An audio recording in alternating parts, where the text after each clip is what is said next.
Coming up in this episode, England's centre joins new club, and she's not the only one. Tommy Makinson wants more England internationals.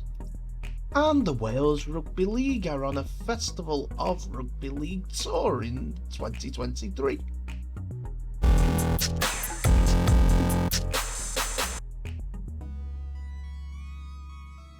Hello ladies and gentlemen, and welcome back to the channel Held Dominance. Anthony here.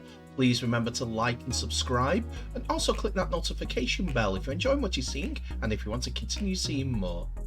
So we begin today's episode with a trip down to Headingley, as Leeds Rhinos women have made 4 signings ahead of the 2023 season.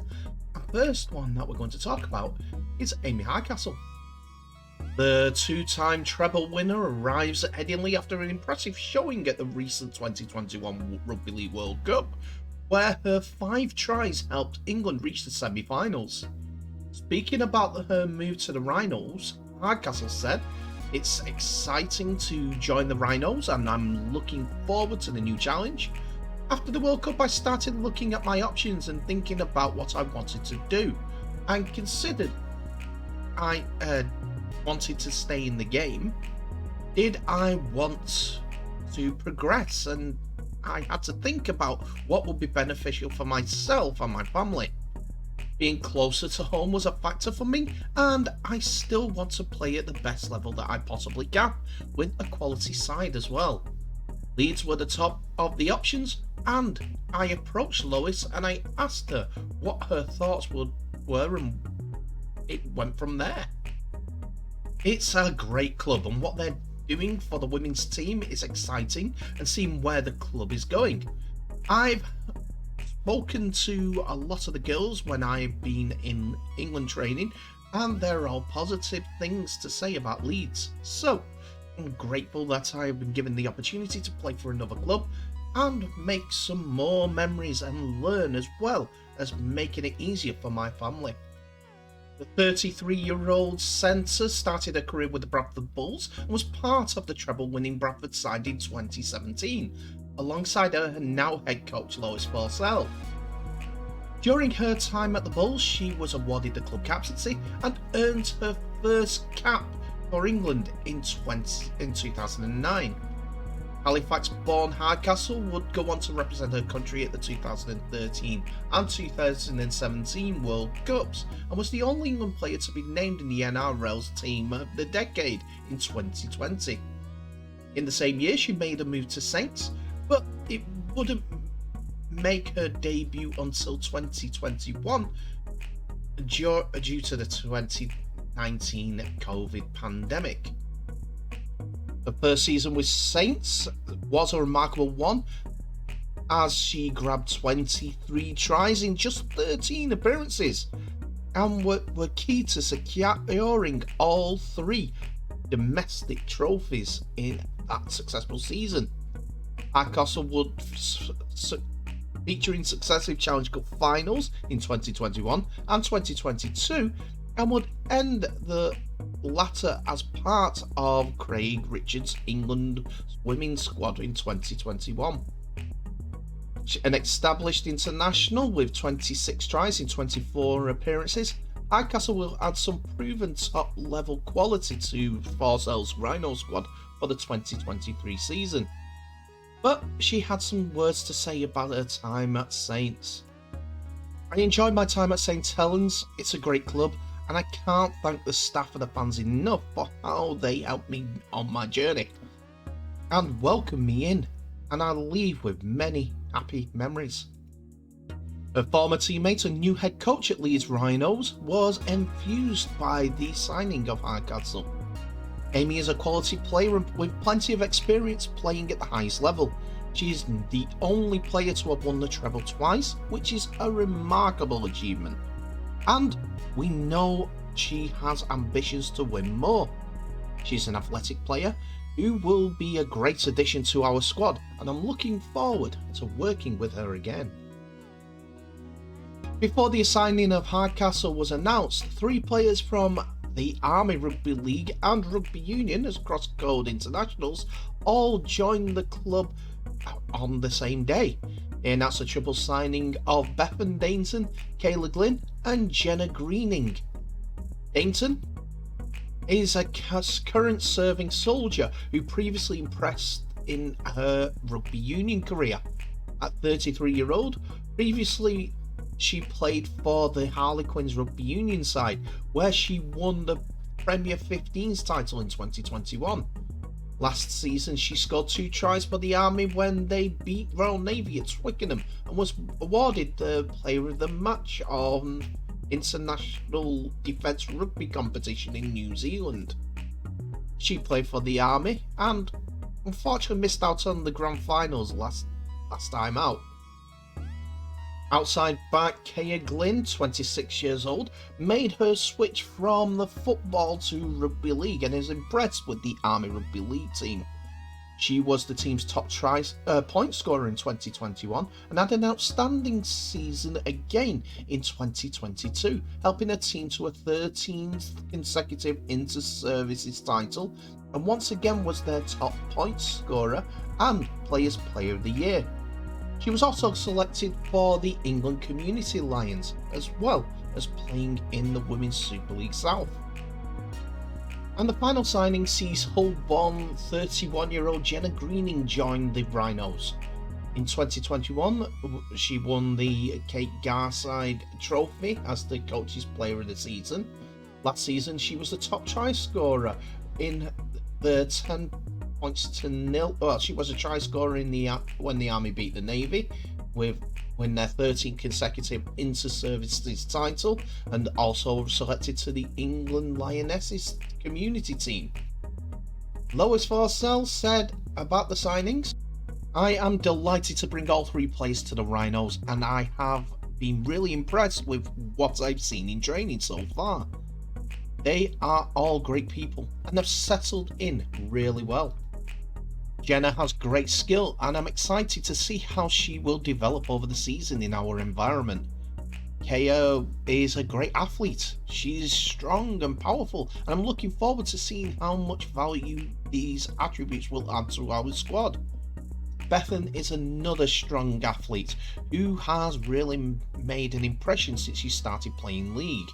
She will add leadership skills to our team, and I cannot wait to see how she progresses over the season."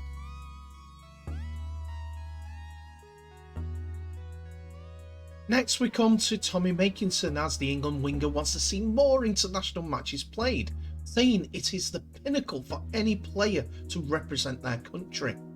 The international calendar remains unconfirmed as the governing body awaits the outcome of talks down under, and more than a month has passed since the end of the 2021 World Cup, and the majority of the participating nations still do not know when their next game will be. While the team have been proactive, England only know they're going to be playing France in the mid-season friendly in Warrington. The European Championships will go ahead at the end of the year. However, it's understood the England Knights will be the representative team for England in that competition. You want to play loads of international games, don't you? That's the pinnacle, Makinson told Love Rugby League. For me, it's the best. They are the games you want to be involved in, just like the big ones for St Helens. You'd rather know the international calendar, but it's not been ironed out yet. We'll ask for some clarity thereon, not just England, but the international board across it all. We need more international games. Imagine 24 or 26 Super League games and more international games. People would love it, wouldn't they? And more games like this, St Helens versus Penrith. Why can't we do more of these every year? I know it'd be hard to fit, but I'm sure somehow we can work it out and make the game a bit better. It seems to be a sentiment that is echoed throughout the men's game, as Makinson's St Helens teammate Conrad Hurrell revealed to Rugby League Live that the Tongan team are keen to play England in an end-of-season Test series, although nothing has been made official yet, or has been officially announced. Something tells me they're waiting for the talks and are looking, without too much disrespect to Tonga, but audience grabbing like at New Zealand or in Australia. The stuff that I've heard, but I can't go into at this moment in time as I need another confirmation. But anyway, Makinson started off talking about how England fell short to Samoa in the semi-finals of the World Cup. Stephen Crichton kicked a drop goal in golden point extra time to send Samoa to their first ever Rugby League Cup final, and Makinson had his thoughts on it. It was tough, Makinson reflected, on a personal level and on a team level. The first 5 weeks was amazing, and we started off really well. Ultimately, we just didn't perform in that last game. If you don't perform against the best, then you get beat. I really thought that we should have been in the cup final, playing against the Aussies. It took a bit of getting over. A lot of the lads won't get the chance to play in a World Cup on our home soil again, so that hurt. But you've got to get over it and move on. The one club winger and also the 2018 International Golden Boot winner will be 34 by the time the next World Cup comes along, but will be looking like his teammate Alex Walmsley, as we mentioned in the last episode yesterday. He will be looking to be involved some way in that World Cup. It'll be tough to do, but I'm sure that if he's playing good enough, or if there's no one right in the top echelons of what he's doing, then you can see him going to the World Cup. Maybe as cover, but more than likely there'll be some stars like Dom Young coming through that will take over that position.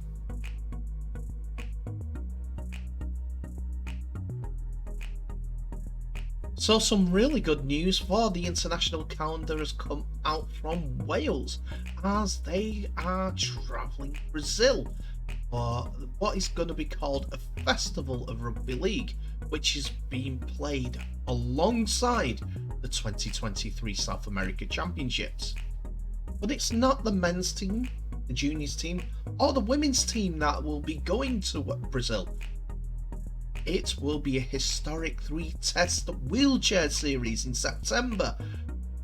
The World Cup semi-finalists were due to tour Brazil in February. However, following requests from the host nation, they have pushed back those plans until later in the year. The tour has been moved to coincide with the South American Championships, which will see the Brazil's men's first and second teams, youth and women play in a series of fixtures against neighbouring nations, including Argentina and Paraguay.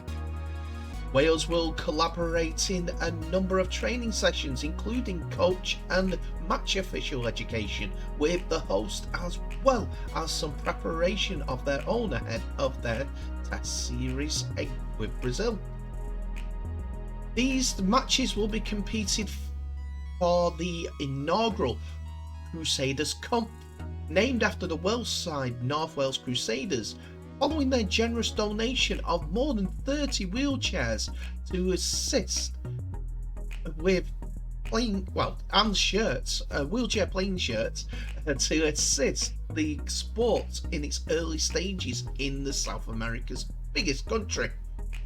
Brazil's COO of Rugby League: "It will be a great festival," said Hugo Flores, the COO of Rugby League in Brazil.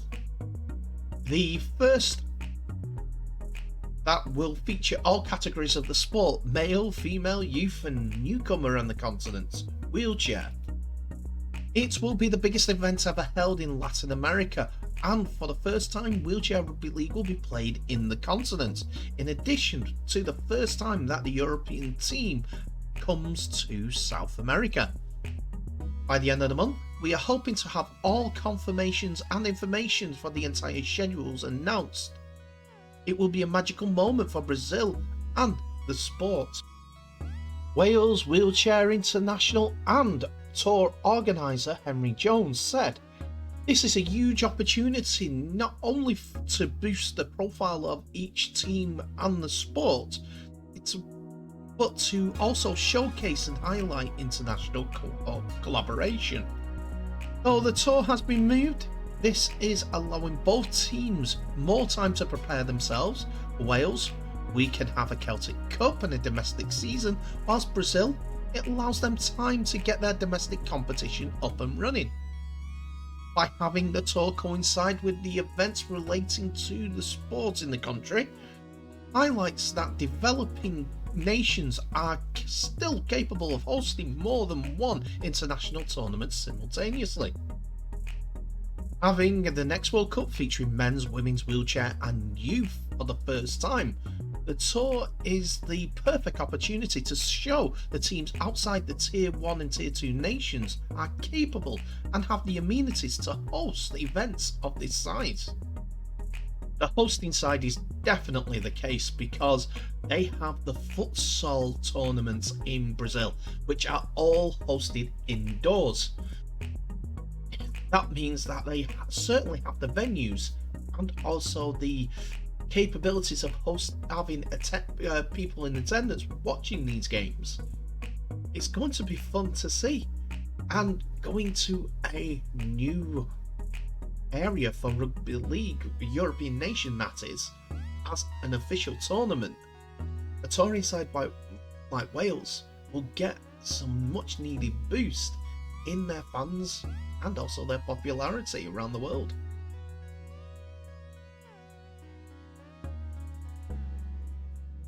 And that's it for another episode, ladies and gentlemen. Thank you so much for watching. Please remember to like, subscribe and share this video worldwide, as well as clicking on that notification bell for any updates on new videos that may be coming your way in the near future.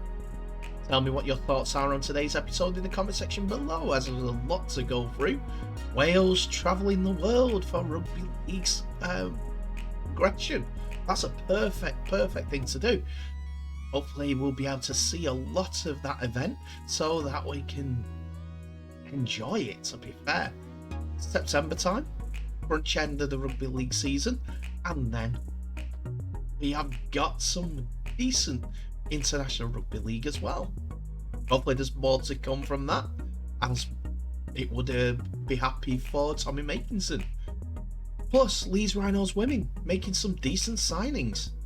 Be a tough team to beat. I think it's between them and York this year due to the attraction of paid for their time and their travel and things like that to play rugby league in the women's side. More teams need to follow suit, and soon, otherwise they'll be left behind. Anyway, thank you so much for watching. Please remember to share this video worldwide. I'll end the episode as I always do by wishing you all the very best. So please stay safe, and I'll see you in the next episode.